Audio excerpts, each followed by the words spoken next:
Hello, this is Sebastian Erich from the CloudScale project. In this video I'm going to show you how to use the CloudScale Analyzer for identifying scalability problems. Therefore, we introduce a scalability problem in the Scalability model we created in the previous screencasts. Afterwards we re-execute the analysis of the system and investigate the issue. Okay, so let's go back to our Project Explorer where we see the model files. I will close all the diagrams I have opened here.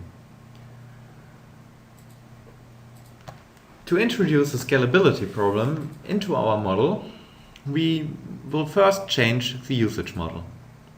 So we open the usage model diagram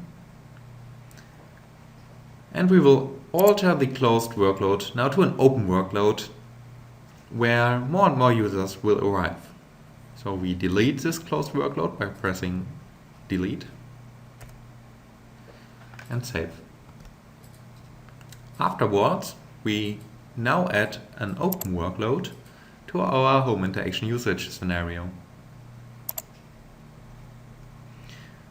For open workloads, we have to specify inter-arrival times. This is the frequency where users arrive the system. Let us double-click here and specify 1000 as inter-arrival time.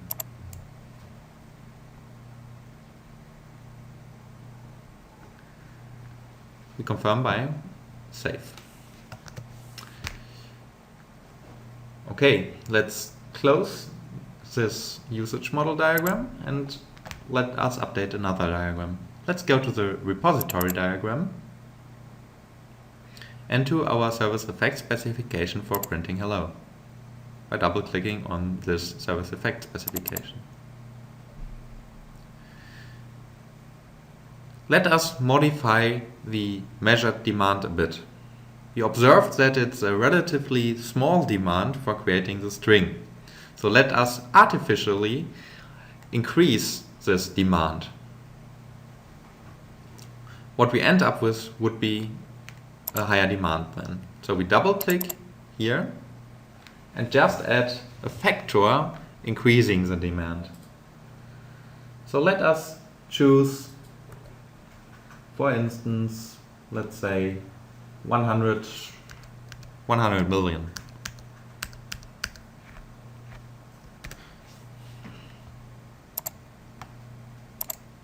Okay?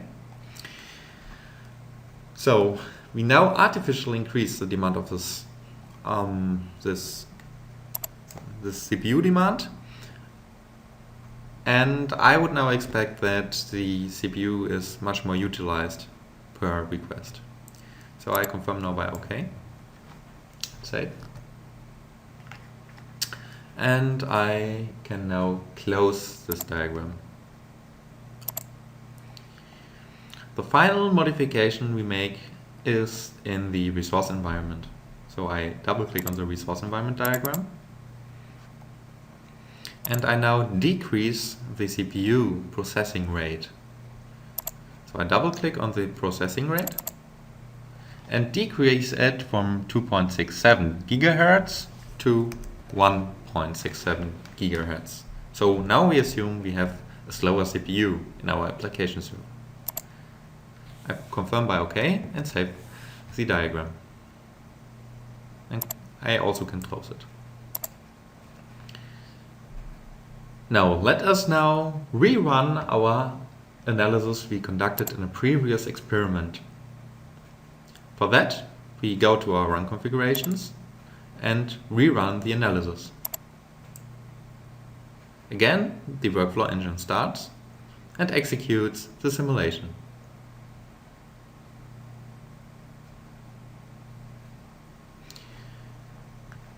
As the workflow engine now completed its task, we can go on and move to the experiments view, reload it, and investigate the results for our analysis TPC-W run. We see that we just conducted a new experiment.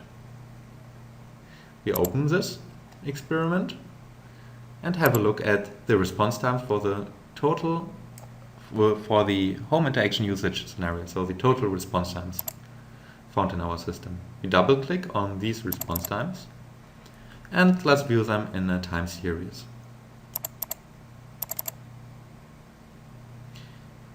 Now, the results or the analysis results changed for our system. We observe that the response times are more and more increasing over time. This indicates that our system is in an overloading situation and cannot cope with the amount of users approaching our system.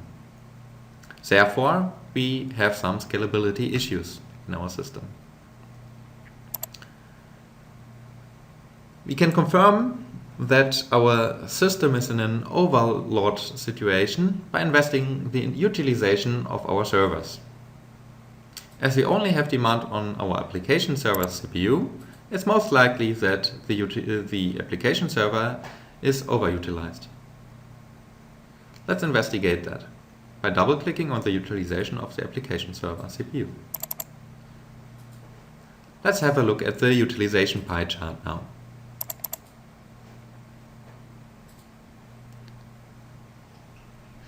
This graph now shows that there are a lot of jobs waiting to be served for the CPU.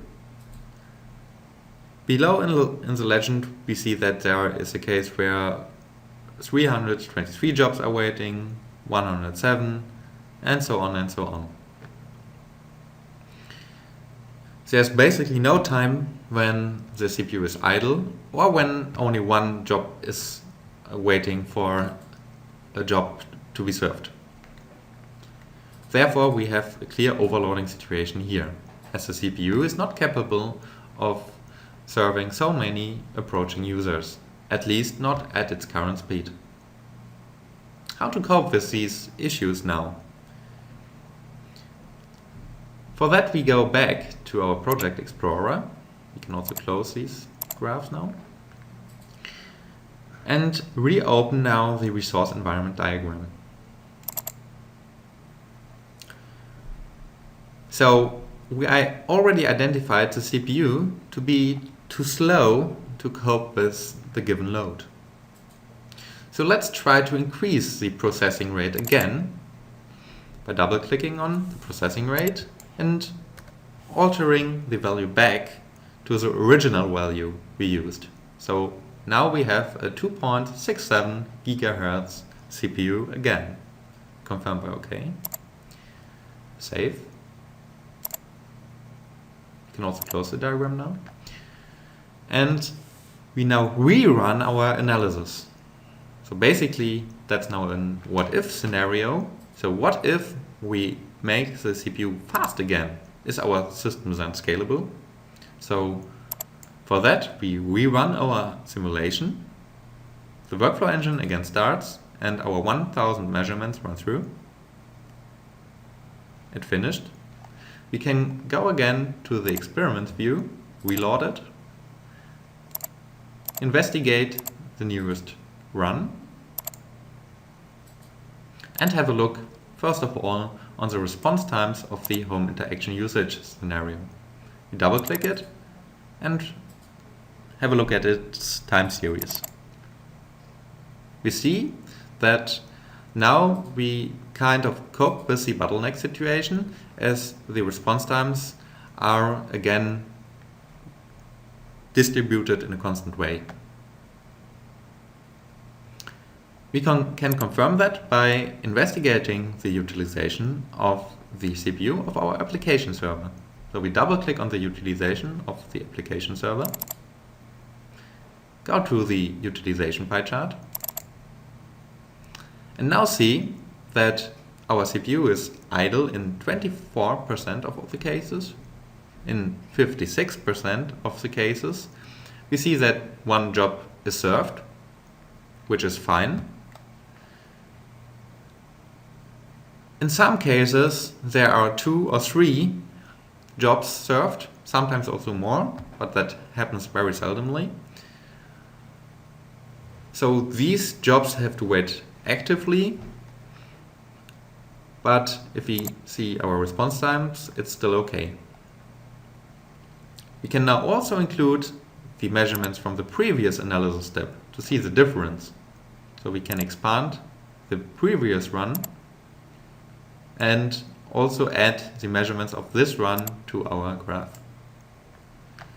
Now we see a clear difference. Before we had a scalability issue, we were now able to provide a scalable system by using a faster CPU. Note that using a faster CPU is only one possibility to provide a scalable system. Alternatively, we could have thought about a more improved print-allow component that needs less CPU demand. This would have resulted in a similar effect.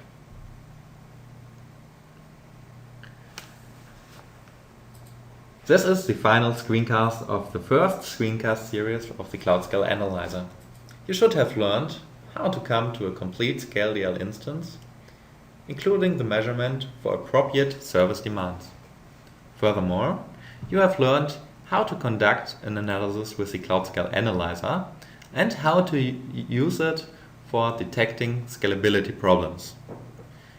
You have also seen how you can use the analyzer in the case of what-if scenarios and play around with the model to cope with these scalability problems. Stay tuned for new screencasts of the CloudScale project. Thanks for watching.